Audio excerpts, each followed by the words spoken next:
교회 다니는 우리를 성도라 부른다고 그랬습니다. 이 성도라는 말은 거룩한 자들이라는 뜻의 한자 말이죠. 그 복수 형태입니다. 거룩한 사람들이라는 뜻입니다. 우리는 이 성도로 부름을 받았습니다.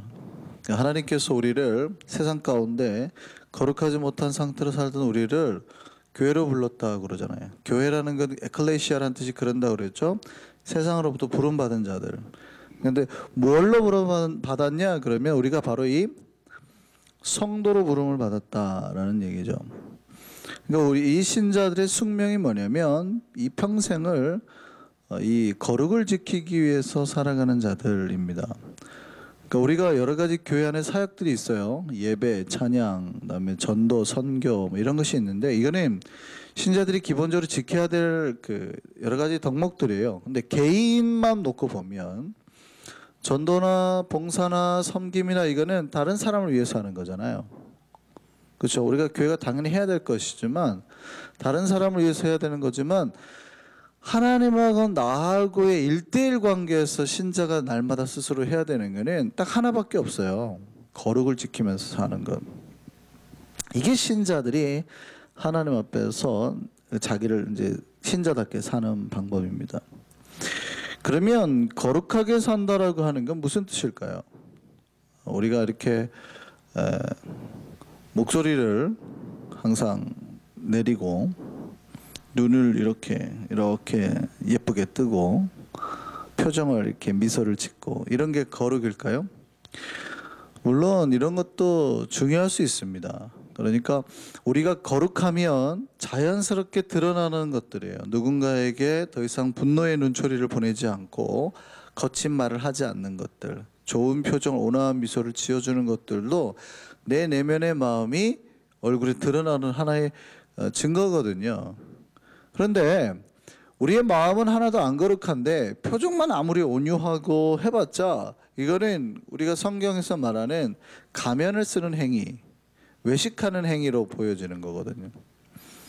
진짜 거룩은 뭐냐? 그 히브리 말로 거룩이라는 말은 카데시입니다. 카데시라는 말의 뜻은 이거예요. 칼로 베어서 잘라내는 거. 거룩이라는 거는 우리가 크게 어떤 죄악을, 그러니까 이런 것도 되죠. 세상에서부터 나올 때 이미 우리는 잘라내죠. 하나님 부름 받을 때 죄된 삶을 한번 콱 잘라내죠. 그렇게 이해해도 되지만 단 한 칼에 잘라지지 않습니다. 절대 거룩이라는 삶은 한 칼에 내가 거룩해지는 게 아니라 성화의 과정은 정말 조금 그러니까 내 삶에서 거룩하지 못하게 하는 잔가지들이 있잖아요. 생각의 가지, 부정의 가지, 탐욕의 가지들을 하나하나 날 때마다 계속해서 쳐주는 거예요. 어느 날 며칠 안 보고 돌아봤는데 우리 집안에 있는 나무의 가지가 또 나거든요.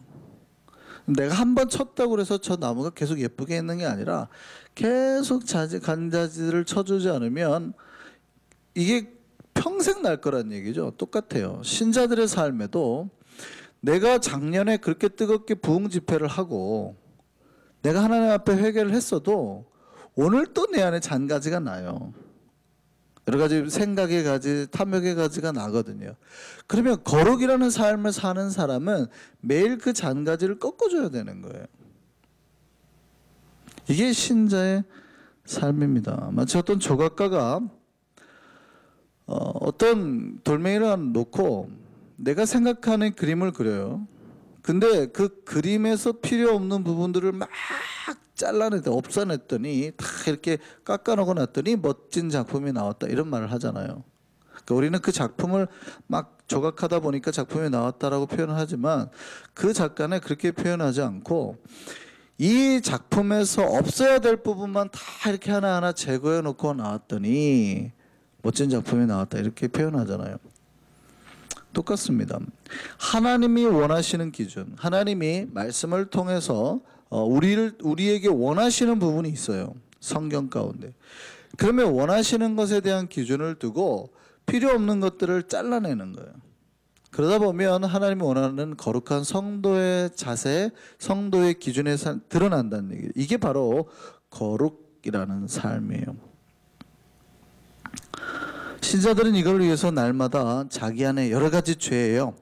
여러 가지 죄의 가지나 생각의 가지나 부정의 가지나 조금 좋지 못한 가지들을, 그러니까 어떤 사람에게는 이게 오버되는 가지로네요. 내가 막 드러내고 싶고 나를 표현하고 싶고 막 잘난 척하고 싶은 가지를 잘라내야 되고, 어떤 사람은 나를 스스로 책망하게 하고 나를 막 너는 바보야 못난이 하라 이런 열등감의 가지를 잘라내는 거, 이 모든 게 거룩에 포함되는 겁니다. 아니면 부정의 가지, 죄의 가지, 뭘 가지고 싶은 탐욕의 가지, 이런 것들 다 잘라내고 사는 게 거룩한 자의 삶이에요. 근데 이 삶이, 거룩한 자의 삶이 쉽지는 않아요. 그러니까 우리가 신자로서 성도로서 거룩하게 살자고 했을 때 그것이 절대 쉽지는 않습니다. 여러분 여기에서 시골에서 사셨던 분들도 계시겠지만, 제가 예전에 교회에 있을 때 집사님 한 분이 과수원을 크게 하셨어요. 저희 선배는 뭐 여름방학 때 아예 가가지고 그 집에서 이렇게 일을 많이 도와주고 일을 잘해서, 어느 날 제가 이제 손이 너무 많이 필요하다고 해서 한번 도와주러 간 적이 있었어요. 청년 때. 근데 뭐 하는 것들이 배 과수원이었는데 가지치기를 하는 거예요. 그러니까 집게 있죠. 조그만 이렇게 잘라내는 가위 하나 주면서 이제 잘라줘야 된다는 거예요. 그 나무의 가지. 그래야 이 배가 크게 열지, 안 잘라주면 배가 아주 잘 돼요. 가지치기를 합니다. 별거 아닌 것 같아요. 좀 가지, 물론 두꺼운 가지도 있지만 대부분 그렇게 안 두꺼우니까 이렇게 잘라내고 갑니다. 근데 이게 잡매의 장사가 없어요. 여러분 이거 얼마나 할 수 있을 것 같으세요? 여러분 거룩한 자의 삶을 살기 위해서 여러분의 가지를 얼마나 쳐낼 수 있을 것 같으세요? 하루에 한두 번? 이게요, 얼마나 이 잔가지를 쳐내는 게 얼마나 힘든지, 점심 때 밥 먹자고 이제 밥 때가 되고 밥을 먹는데요, 숟가락을 못 들겠는 거예요. 덜덜덜덜 떨려가지고. 오전 내 이걸 했으니까 오전 내 힘을 주면서 계속 잔가지를 쳐내니까요, 밥을 먹을 수가 없는 거예요.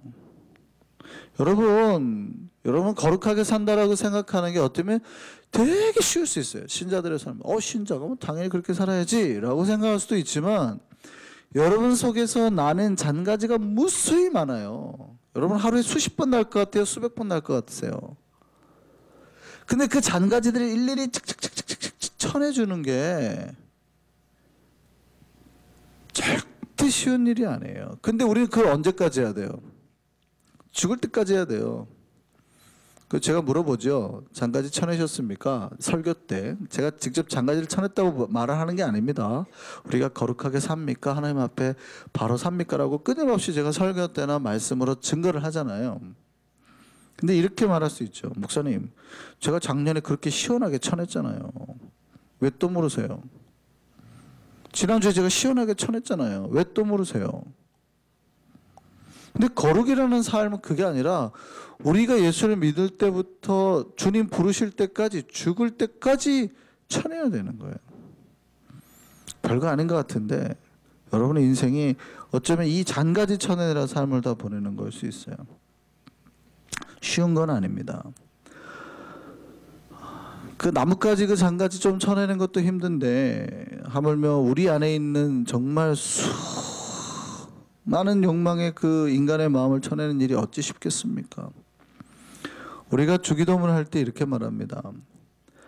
아버지의 이름을 거룩하게 하자고, 아버지의 이름이 거룩하게 되기를 바란다고 이렇게 기도합니다. 그 얘기는 당신의 이름이 현재 거룩하지 않다는 뜻인가요? 하나님의 이름이 거룩하지 않기 때문에 당신의 이름이 거룩하게 되세요라고 우리가 기도하는 건가요? 아닙니다. 그 얘기는 기도를 하는 우리가, 하나님의 당신의 자녀인 우리가 당신을 거룩하게 영광스럽게 만들겠다는 뜻이에요. 그거는 내가 당신의 자녀답게 거룩하게 되어서 당신의 이름에 먹칠하지 않겠다라는 뜻입니다. 아버지 이름이 거룩히 여김을 받아달라는 것은 나를 통해서 거룩히 여김을 받아달라는 거예요. 왜냐하면 하나님은 항상 거룩하시니까. 하나님이 요거도 먹을 일은 없잖아요. 예수 믿는 것들이 이러는 거지. 그러니까 예수 믿는 것들이라고 손가락질 받는 사람 때문에 예수님이 요거도 먹는 거지, 예수님이 요거도 먹을 짓을 하신 적은 한 번도 없으시잖아요. 하나님의 이름이 거룩히 여김을 받는다는 것은 내가 하나님의 이름에 합당한, 하나님의 자녀에 합당한 거룩한 삶을 살게 해 주옵소서, 그렇게 살겠습니다라고 기도하는 겁니다. 우리는 그런 성도로 부름을 받은 사람입니다.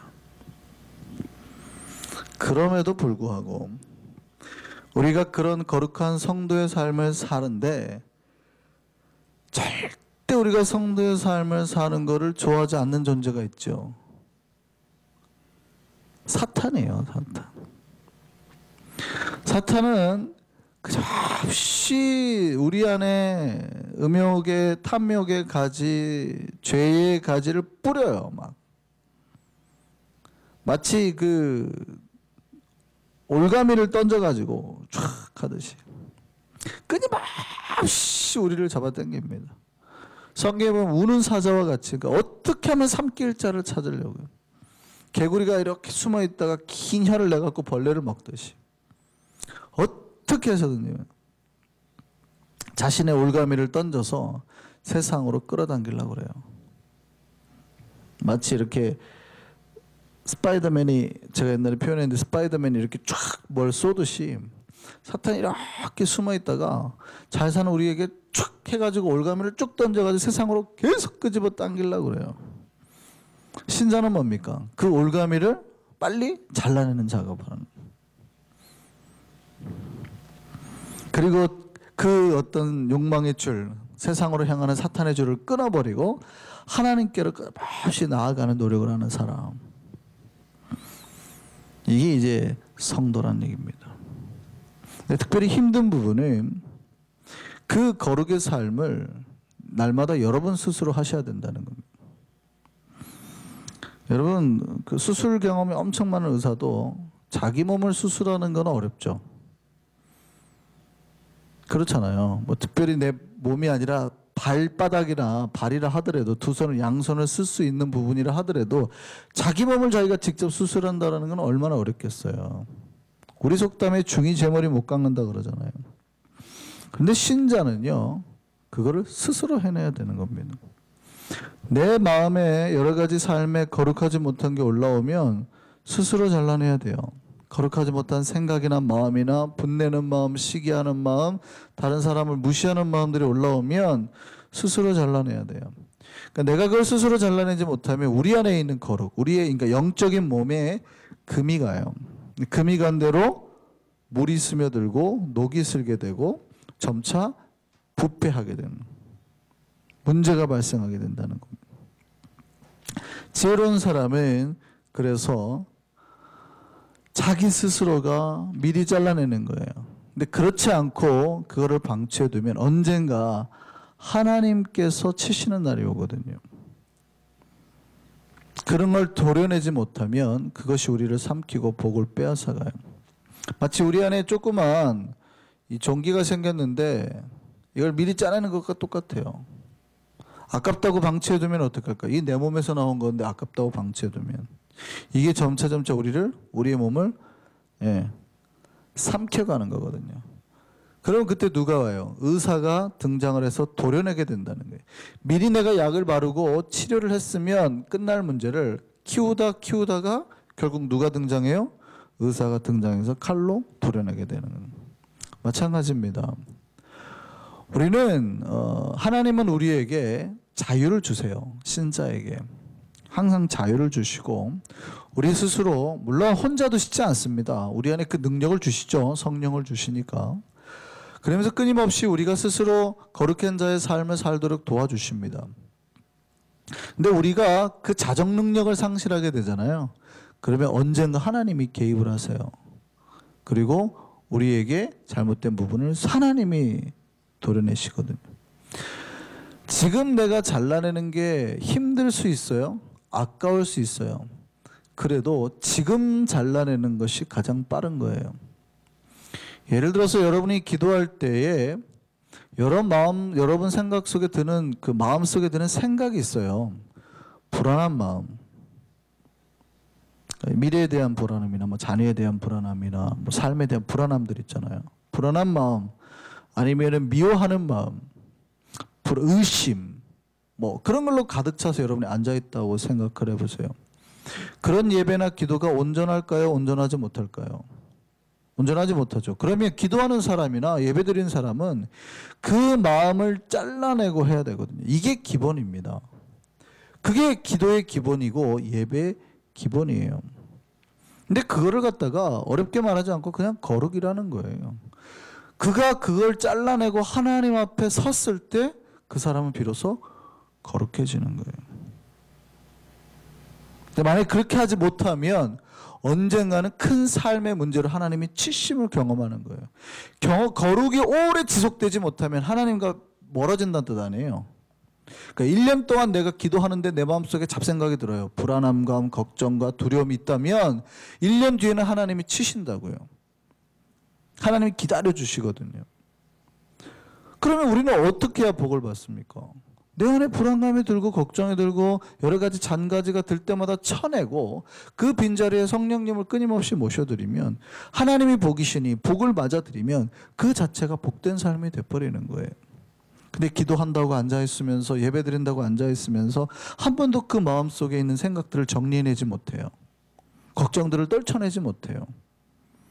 그리고 1년이 지났어요. 하나님이 어떻게 하실까요? 네, 다른 방법으로 치시는 거예요. 수술칼을 들고 썩은 부분을 도려내는 거예요. 삶을 크게 한번 치시든지 어려움을 주시든지. 하나님 힘들게 하려는 게 아니라 돌아오게 하려는 거죠. 이걸 잘라낸다는 것은 하나님이 그 사람을 죽이려고 하는 행위가 아니라 돌아오게 하는 행위니까, 회복시키는 행위니까 삶의 큰 고난의 파도를 한번 줘서 정신 차리고 기도하게 하는 거예요. 딴 생각하지 못하게. 어디다 신경을 팔어? 기도하게 만드시는 거예요.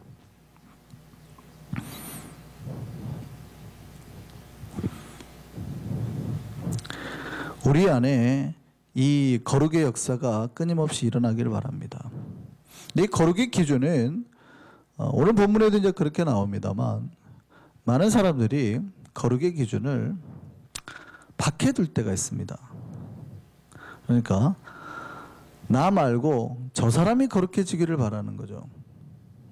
특별히 교회 안에 있는 사람들은 세상 사람들 비판을 잘합니다. 누구 아파? 술 먹고 다니네. 정신을 못 차리네. 예? 뭐 도박하러 다니라 정신을 못 차리네. 근데 바울이 뭐라 그러냐면 오늘 본문에 그래요. 야, 내가 밖에 있는 사람들을 판단할까? 무슨 상관이 있어? 나는 그 사람들 판단 안 해. 왜냐하면 그 사람들은 아직 죄의 상태에 있는 사람들이잖아요. 그 사람들에게 무슨 거룩을 요구를 해요. 근데 많은 신자들이 오히려 밖에 있는 사람들을 판단을 잘해요. 문제는 밖에 있는 사람이 아니라 안에 있는 사람들이라는 거예요. 더 말하면 자기 스스로를 보라는 겁니다. 내면을 보라는 거예요. 교회 안을 보고 내 안을 보고 스스로 내 안에 잘못한 것이 없는지 잔가지가 없는지를 잘라내라는 거예요. 바깥을 보고 세상이 왜 이 모양이냐 이렇게 하지 말라는 거죠. 물론 우리는 세상을 향해서 거룩을 선포해야 되고 세상에 하나님의 뜻이 이루어지도록 외쳐야 됩니다. 그런데 기본적으로 불신자들에게서 거룩을 요구할 수 없어요. 그 안에 성령이 없기 때문에. 그러면 첫 번째 누가 먼저 거룩해야 되냐면 교회가 거룩해야 되는 겁니다. 우리 각자가 거룩해야 됩니다. 그래서 스스로 거룩하도록 부정하고 썩어진 것을 잘라내는 훈련을 해야 되는 거예요. 교회가 그런 잔가지를 쳐내는 훈련을 해야 된다는 얘기입니다. 이 얘기는 여기 앉아있는 여러분이나 제가 죄를 범하지 않는다는 말이 아닙니다. 저와 여러분은 죽을 때까지 죄를 범해요. 그러니까 잔가지가 끊임없이 나는 사람이에요. 근데 얼마나 부지런히 쳐주느냐의 차이일 뿐이죠. 그럼에도 불구하고 교회가 판단력을 상실할 때가 있어요. 물론 우리 교회나 웬만한 교회들의 이야기는 아닙니다. 오늘 고린도전서에 나올 정도의 중죄는 흔하지는 않죠. 그러니까 여기서 바울이 이렇게 심하게 막 이렇게 할 정도는 흔한 예는 아닙니다. 굉장히 아주 오늘날의 교회들에게 대비시켜서 적용하기에는 너무나 좀 심한 죄들인 거예요. 근데 고린도 교회는 그런 죄도 그냥 허용을 한 거예요. 고린도 교인들이 죄를 안 지었다라는 표현이 아니에요. 바울이 죄를 짓자마자 막 이렇게 함부로 했다는 표현이 아니라 교회 안에 어떤 중죄가 있는데도 불구하고 교회가 그 중죄를 덮어 그냥 놔두는 거를 은혜로 생각했다라는 거예요. 우리 각자가 죄를 안 짓는다는 표현이 아닙니다. 아주 심각한 죄가 들어왔는데 교회가 그거를 묵과했다라는 거예요. 자, 한번 말씀 볼까요? 자, 거룩하지 못한 자들과 함께 우리 고린도전서 좀 오늘 우리가 보진 않았는데 한번 찾아볼까요? 고린도전서 5장 말씀 보시죠. 고린도전서 5장 말씀 5장 1절에서 2절 말씀 같이 한번 볼게요. 같이 한번 읽겠습니다. 너희 중에 심지어 음행이 있다 함을 들으니 그런 음행은 이방인 중에서도 없는 것이라 누가 그 아버지의 아내를 취하였다 하는도다.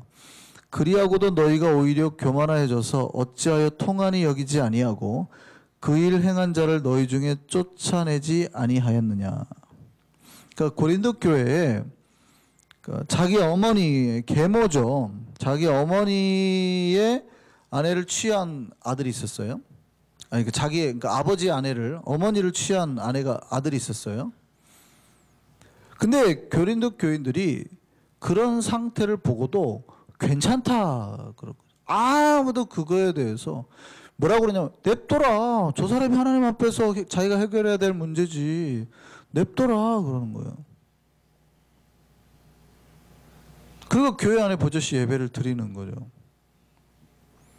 물론 이게 오늘날의 교회 안에서 있을 법한 일은 절대 아닙니다. 그죠? 굉장히 독특한 상황이 벌어진 거긴 한데 교인들이 그것을 보고도 다 그냥 냅둬라. 개인 신앙이지 뭐. 이미 저 사람 구원 받았어. 방언하는 거 봐. 왜냐하면 고린도 교회는 은사가 충만한 교회니까 방언이나 예언이나 이런 게 막 넘쳐나는 교회니까 저 사람은 봐 방언하네. 그거는 구원 받았다는 얘기지.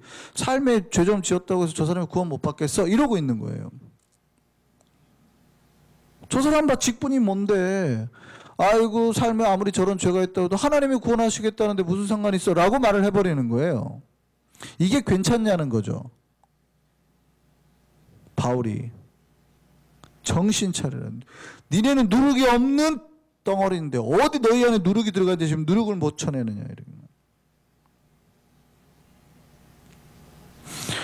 신자가 세상을 향해서 거룩을 선포하는 그 조건이 있어요. 그게 뭐냐면 첫 번째 자기가 먼저 거룩하게 될 때. 우리가 거룩을 상실하면 세상을 향해서 거룩을 외칠 수가 없거든요. 전도가 안 되는 거거든요.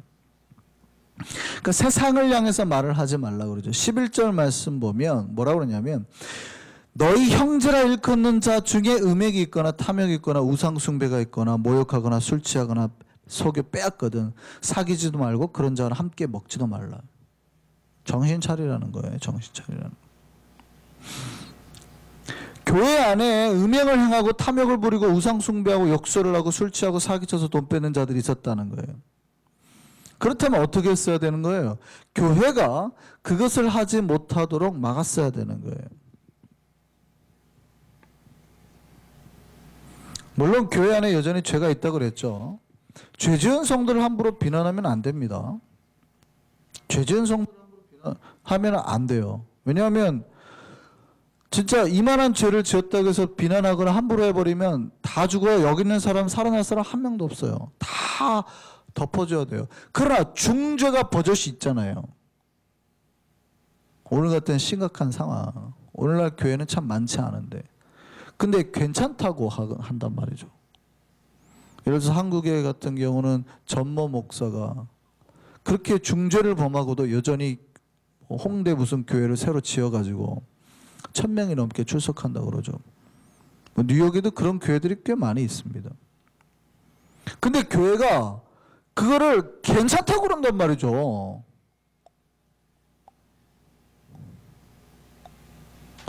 저는 그분들도 하나님 앞에 회복될 수 있다고 봅니다. 근데 회개를 해야죠. 공식적으로 회개를 하고 잘못했다고. 근데 이상하게 그분들 특징이 단 한 번도 공식적으로 회개를 안 한다는 거예요. 근데 교인들이 괜찮대요. 괜찮대요. 바울이 뭐라 그래요? 괜찮대요? 그 누룩을 제거해버리라 그러잖아요. 잘못하면 그 누룩이 몸 전체에 퍼진다고요. 사람을 잘라내라는 표현이 아닙니다. 죄를 잘라내라는 거예요. 죄를. 그 사람이 회개하면 얼마든지 받아줄 수 있어요. 근데 회개하는 과정을 안 겪잖아요. 교회는 거룩해야 됩니다. 근데 사탄은 그 거룩한 것에 끝없이 가라지를 심어요. 우리의 마음속에, 우리 교회 속에 심어 놓습니다. 그러면 지혜로운 성도는 그 부정한 가라지를 잘라내야 돼요. 근데 오늘 많은 교회들이, 사실은 좀 큰 교회들 이야기입니다만, 그 안에, 교회 안에 잘못되고 썩은 가라지를 잘라내는데 실패하고 있습니다. 근데 그 교회는 사실은 성장을 해요. 심지어는 메가처치로 성장을 합니다. 근데 그 안에는 거룩한 하나님의 백성들이 있는 게 아니라 썩은 오물들이 다 고여서, 몸은 멀쩡한데 그 안에 이미 썩은 물들이 다 고여 있는 거죠. 근데 진짜 교회는 뭐냐면 썩은 물이 아니라 맑은 물이 고이는 데예요. 요한복음 말씀 볼까요? 같이 읽습니다. 같이 읽겠습니다. 명절 끝날 곧 큰 날에 예수께서 서서 외쳐 이르시되 누구든지 목마르건 내게로 와서 마시라. 예수를 만나고 예수의 은혜를 마시고 성령을 마신 사람의 특징 뭐라고 그래요? 나를 믿는 자는 성경의 이름같이 그 배에서 뭐가요? 생수의 강이 흘러나오리라. 그 얘기는 교회는 썩은 물이 고이는 데가 아니라 맑은 물이 고이는 데, 누구라도 먹으면 사람을 살리는 물, 그게 거룩한 자들이 넘쳐나는 교회의 특징이라는 거예요. 그런데 우리 안에는 날마다 썩은 물이 들어와요. 저와 여러분의 마음속에는. 그게 우리가 죽을 때까지 하나님 앞에서 부딪히며 싸워야 될 거라는 거죠. 그럼 어떻게 해야 되겠습니까? 그 부분을 막고, 못 들어오게 막고, 잘라내고, 들어왔으면 퍼내고, 그리고 은혜를 사모해서 하나님 앞에 기도하고 끊임없이 생수가 우리 안에서 솟아나도록 해야 된다는 거예요. 이게 거룩한 자의 삶입니다. 투쟁을 해야 되는 거예요. 제가 요즘에 기도하고 있는 게 있어요. 나중에 우리 한성교회가 이름을 바꾼다면 무슨 이름으로 할까? 그 말씀 주신 게 이 말씀입니다. 생수교회 하면 이상하잖아요. 생수교회 하면 영어로 리빙 워터 처치. 영어로 그렇게 돼 있어요. 살아있는 물, 리빙 워터 처치. 생수교회 하면 이상하니까 생수의 강교회, 생명의 강교회 뭐 이런 정도. 영어로 하면 리빙 워터 처치. 그 안에 있는 사람의 마음속에 모두 다 생명수가 넘쳐나는 교회. 나중에 바꾼다면, 지금 얘기가 아니고요.